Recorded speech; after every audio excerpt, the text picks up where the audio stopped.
سلام حبيباتي، واش حوالكم؟ ان شاء الله ديما تكونوا بخير. مرحبا بكم في فيديو جديد في اللاشين تاعي. اذا اول مره تشوفوني ما تنسوش تدعموني باللايك والشير والسبسكرايب وتفعلوا الجرس باش يوصلكم كل جديد. حبيت نشارك معاكم اليوم عيد زواجي الثاني وكيفاش عدت الحفله وادق التفاصيل في التحضيرات، وان شاء الله ينال اعجابكم.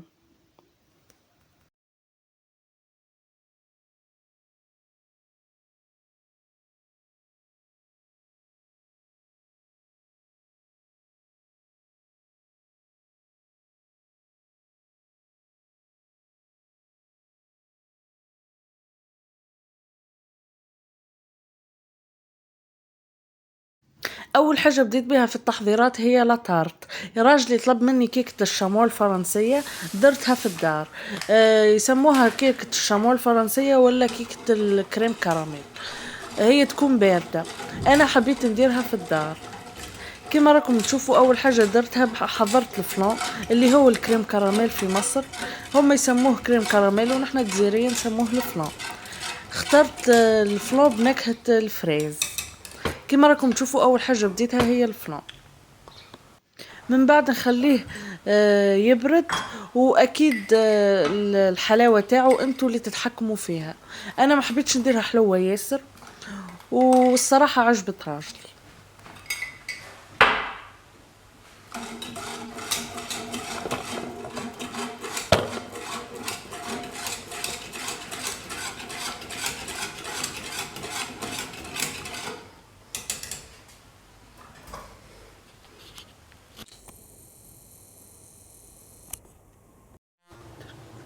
من بعد جبت البسكويت، ضربته في الخلاط ولا الاشوار، وزدت عليه الزبده.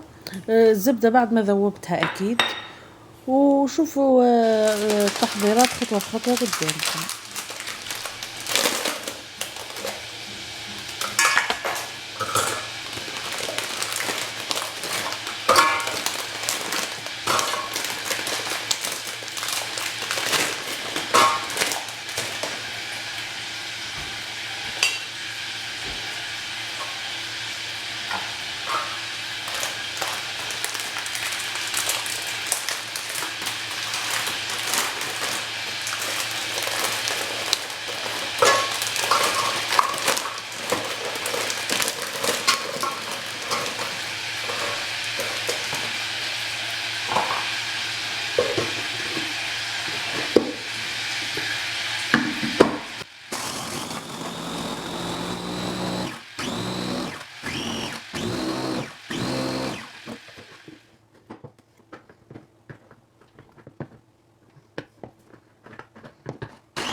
بعد ما نضربها في الخلاط ولا في الاشوار كما قلت لكم، نتاكدوا من القوام تاعها اسكو مناسب ولا لا.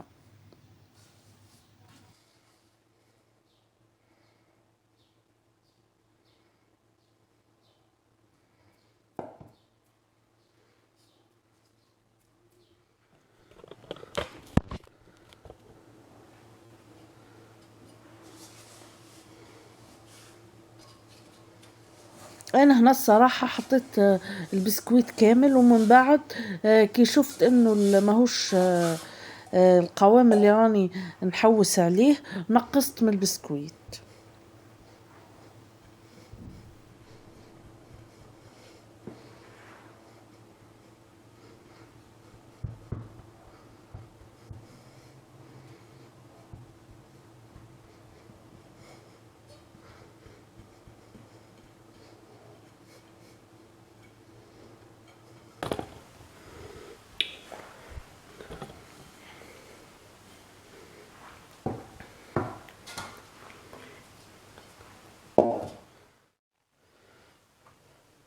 وهذا الفنو بعد ما الحرارة تاعو نقصت شوية ضربته في الخلاط مع البسكويت والقشطة.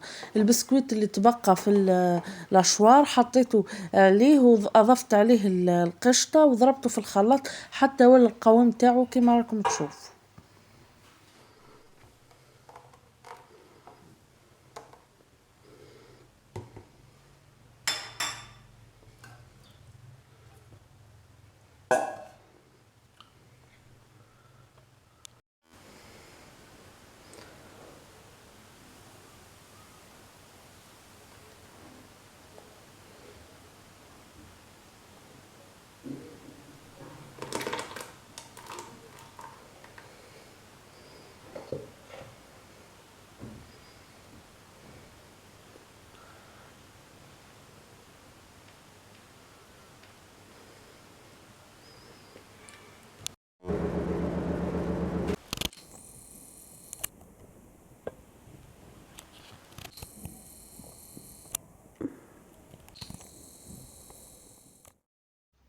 من بعد بديت التحضيرات تاع الزينة كما راكم تشوفوا.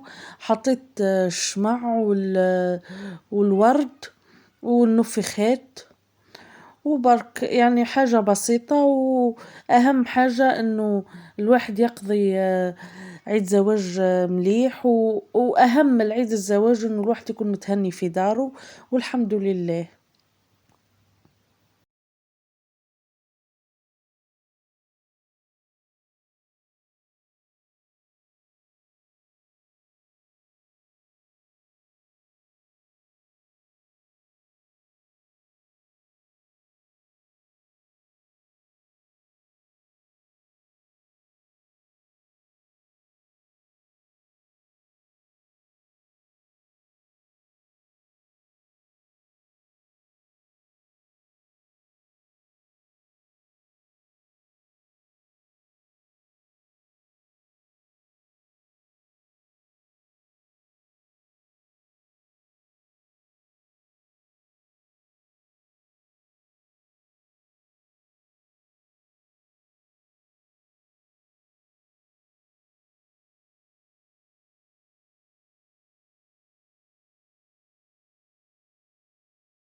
كما راكم تشوفوا تزيين لاشامبر كان بسيط وعجبني الصراحة.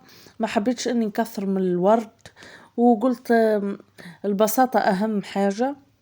وان شاء الله يا رب يرزقنا الذرية الصالحة ويعمر دارنا ان شاء الله بالخير ديما. وكما راكم تشوفوا الدبدوب اللي فوق السرير هذا جابهولي كادو في عيد ميلادي، وربي يحفظه لي ان شاء الله ويجعله سندي الدائم في الحياة ان شاء الله، وربي يرزقنا الذرية الصالحة يا رب.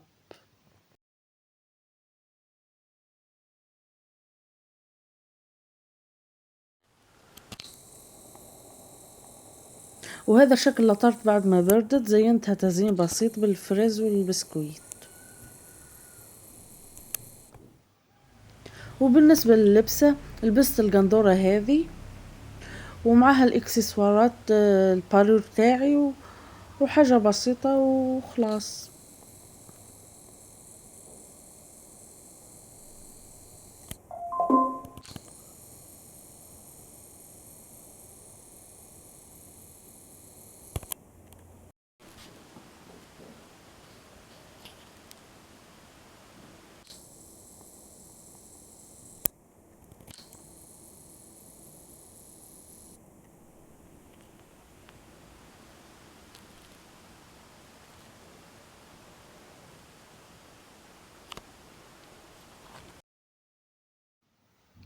وهذا التزيين البسيط تاعي بعد ما شعلت الشمع. خليكم للاخر باش تشوفوا كيفاش عدت اجواء السهرة. هذا كان فيديو اليوم، نتمنى يكون قد نال اعجابكم.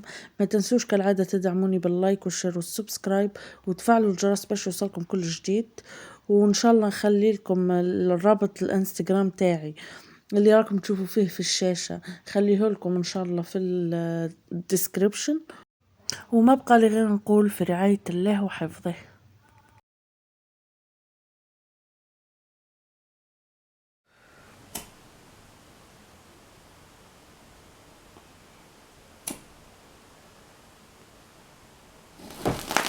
الله